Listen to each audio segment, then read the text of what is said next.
જય Shri Krishna. Flavours of કાઠિયાવાડના રસોડામાં આપનું સ્વાગત છે. તો આજે આપણે બનાવીશું કાઠિયાવાડની પરંપરાગત વાનગીઓમાંની એક વાનગી એટલે કે અડદની દાળ અને બાજરીના રોટલા. તો ચાલો આપણે જોઈ લઈએ તેની રેસીપી. અડદની દાળ બનાવવા માટે વિડીયોમાં બતાવ્યા પ્રમાણેના દરેક મસાલા આપણે લઈ લઈશું.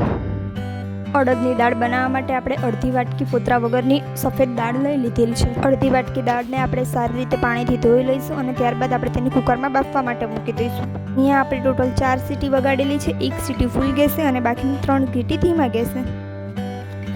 દાળ બાફતી વખતે આપણે તેમાં મીઠું કે બીજો કોઈ પણ મસાલો એડ કરતા નથી, ખાલી પાણી અને દાળ જ બાફવા માટે મૂકીએ છીએ.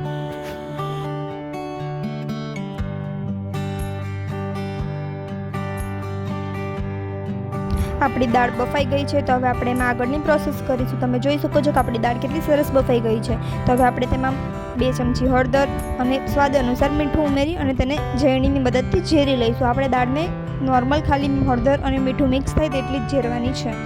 જો ઘરમાં ઝેરણી ન હોય તો આપણે તેને ખાલી ચમચાની મદદથી જ મિક્સ કરી લઈશું, બાકી બ્લેન્ડરનો ઉપયોગ નહીં કરીએ. દાળમાં હળદર અને મીઠું નાખીને આપણે એને વલોવવાની પ્રોસેસ દાળ ગરમ હોય ત્યારે જ કરવાની રહેશે. જો દાળ ઠરી જશે તો નહીં મજા આવે. ત્યારબાદ આપણે તેમાં જરૂર મુજબ પાણી ઉમેરી લઈશું. અહીંયા મેં 1 નાનો ગ્લાસ પાણી ઉમેરેલ છે. આપણે દાળના વઘાર માટેનો મસાલો કરી લઈએ. મસાલો કરવા માટે અહીંયા મેં 1 પેન લીધું છે, તેમાં 3 થી 4 મોટી ચમચી તેલ લીધેલું છે અને તેમાં રાઈ અને જીરું ઉમેરી દઈશું.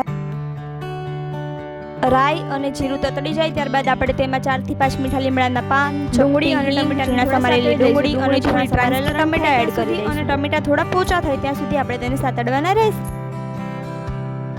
વિડીયોમાં બતાવ્યા પ્રમાણે આપણા ડુંગળી અને ટમેટા બરાબર સંતળાઈ જાય ત્યારબાદ આપણે તેમાં લસણની ચટણી ઉમેરીશું. આ લસણની ચટણીમાં મેં ખાલી મરચું અને લસણ નાખીને જ તેને ખાયણી દસ્તામાં વાટી લીધેલા છે.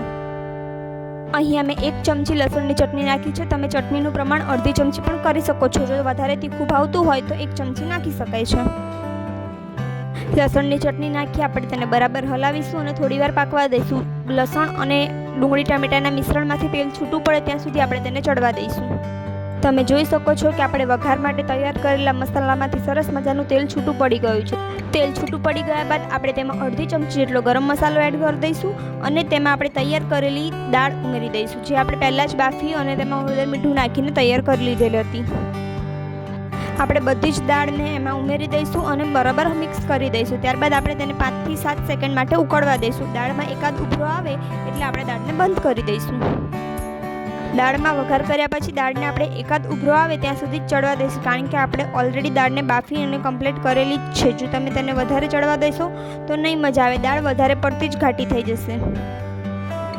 અહીંયા મને પેન નાનું પડતું હોવાથી જે કુકરમાં બાફી હતી તે જ કુકરમાં મેં દાળને પાછી ટ્રાન્સફર કરી લીધી છે અને આપણે દાળને એકાદ ઉભરો આવી દેવા દઈશું. તમે વિડીયોમાં જોઈ શકો છો કે આપણી દાળ કેટલી સરસ મજાની થઈ ગઈ છે અને દાળની કન્સિસ્ટન્સી પણ તમે જોઈ શકો છો. દાળ સરસ થઈ જાય ત્યારબાદ આપણે તેમાં ઉપરથી કોથમીરના પાનથી ગાર્નિશ કરી લઈશું.